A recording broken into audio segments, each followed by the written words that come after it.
As notas eram estranhas, de início, mas a música era a mesma. Bem, este vídeo vai ser mais sobre Duchamp do que qualquer outra coisa.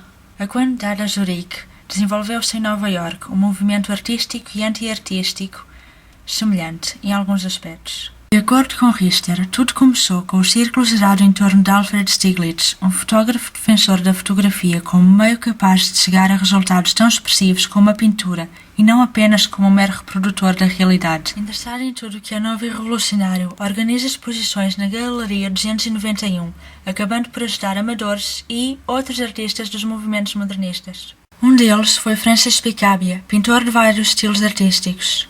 Conhece Stieglitz, que lhe faz uma exposição a solo no 291, e conhece outros artistas do círculo. Por volta dessa altura, começa a criar as suas composições mecanomórficas, relativa a formas de máquinas. A máquina tornou-se mais do que um mero auxílio para a vida. Faz realmente parte da vida humana. Talvez a própria alma.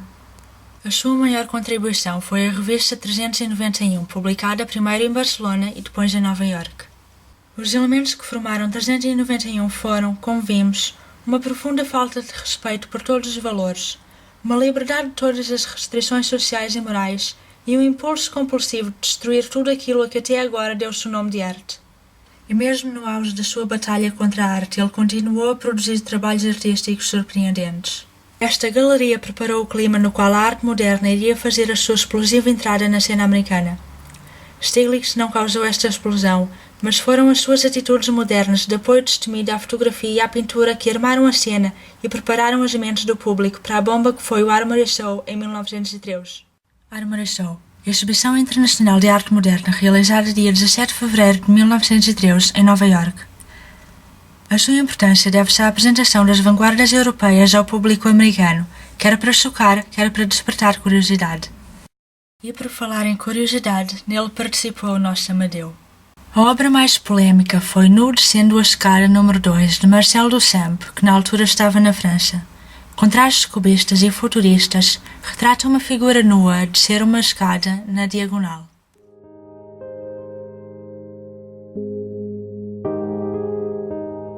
Duchamp foi o criador dos ready-made, um termo ready-made pois já existia para designar objetos não fabricados à mão.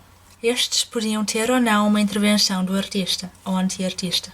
Os ready-made foram consequência lógica de Duchamp sobre a sua rejeição da arte, assim como da sua suspeita do sem-sentido da vida.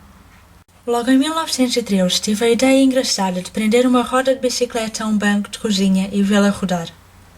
Em 1915, em Nova York, comprei, numa loja de ferramentas, uma pá para neve, onde escrevia avanço do braço partido, Advance of the Broken Arrow. Foi nessa altura que a palavra ready-made me veio à cabeça para designar esta forma de manifestação. Quero estabelecer que a escolha destes ready-made nunca foi ditada por um deleite estético. A escolha foi baseada numa reação de indiferença visual com a total ausência de bom ou mau gosto. De facto, numa anestesia total. Uma característica importante, a pequena frase que eu ocasionalmente inscrevia nos ready-made. Esta frase, em vez de descrever o objeto como um título, tinha a intenção de levar a mente do observador para outras regiões mais verbais. Às vezes, adicionava um detalhe gráfico, para satisfazer a minha ânsia por aliterações, chamá-los-ia, então, ready-made-aided. De outra vez, querendo expor a antonímia básica entre arte e ready-made, imaginei um ready-made recíproco. Usar um Rembrandt como uma tábua de engomar. Percebi ainda cedo o perigo de repetir indiscriminadamente esta forma de expressão e decidi limitar a produção de ready-mades para um pequeno número anualmente. Na altura, tinha consciência, ainda mais para o espectador do que para o artista, de que a arte é uma droga viciante e queria proteger os meus ready-mades contra essa contaminação. Outro aspecto dos ready-made é a sua falta de originalidade. Uma réplica de um ready-made entrega a mesma mensagem. De facto, quase todos os ready-mades existentes hoje não são originais no sentido convencional. Eis uma última observação neste círculo vicioso. Já que os tubos de tinta são manufaturados e produtos afeitos, devemos de concluir que todas as pinturas no mundo são ready-made-aided. Em 1916 é organizado o primeiro Salão dos Independentes em Nova York, organizada pela Society of Independent Artists, nos quais também estavam Duchamp e Man Ray. Qualquer um que pagasse uma certa quantia poderia ter o seu trabalho exposto.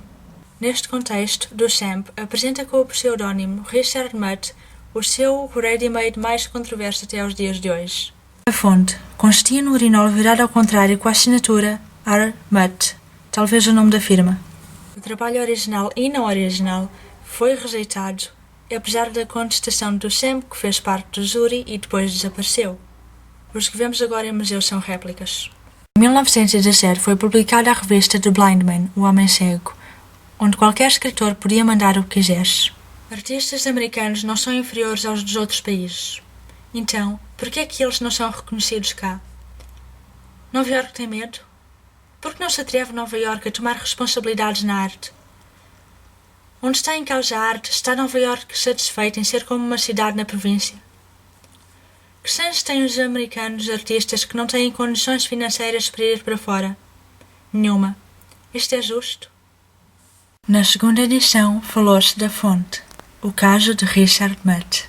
Eles disseram que qualquer artista, pagando $6, poderia subir. O Sr. Richard Mutt mandou uma fonte. Sem discussão, este artigo desapareceu e nunca foi exibido. Quais foram as razões para a recusa da fonte do Sr. Mutt? 1. Alguns proclamaram que era imoral, vulgar. 2. Outros que era plagiarismo, uma simples peça de canalização. Agora, a fonte do Sr. Mutt não é imoral.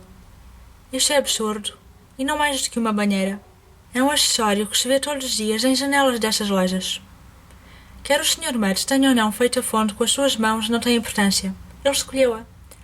Ele tirou um artigo ordinário da vida e colocou-o de maneira a que o seu significado desaparecesse sobre um novo título e ponto de vista. Criou um novo pensamento para esse objeto. Quanto à canalização, isso é absurdo. Os únicos trabalhos de arte que a América tem dado são a sua canalização e as suas pontes. O escorredor diz, a arte é lixo. O urinol, a arte é um truque. E assim o corpo da arte foi perfurado com as setas do ridículo. Em oposição à arte, representada pela Vênus de Milo Laconte, Duchamp apresenta a realidade, representada pelos seus ready-made. E é nesta altura do seu percurso artístico que se vê aquela ideia da destruição das convenções, neste caso, pela negação da arte, para depois começar de novo. Em trabalhos seguintes, Duchamp já mostra um lado mais científico e demorado. Por exemplo, para O Grande Vidro, uma das suas obras mais estudadas. Com um preciso efeito artístico em mente, ele deixou o pó de Nova Iorque instalar-se numa secção da estrutura, durante 1 ano e meio. Depois, limpou-o cuidadosamente, excepto os cones, que fixou com um fixativo. Nestes coaçãs reconhecemos Duchamp o pintor e não o anti ou não artista, apesar do seu uso de técnicas excepcionais.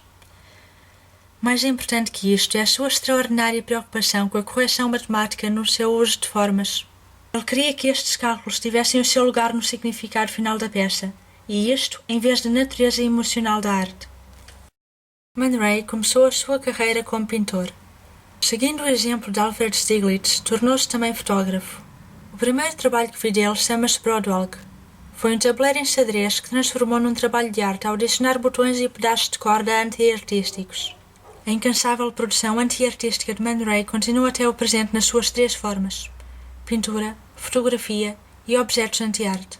Em 1921, Man Ray vai para Paris, onde a partir de Dada emergeria o surrealismo. Mas isso é outra história. O espanhol Picabia, o francês Duchamp e o americano Man Ray criaram um triunvirato que liderou Dada em Nova Iorque. Picabia podia ser considerado destruidor impulsivo, Duchamp como destacado criador e Man Ray como um inventor pessimista, incansável.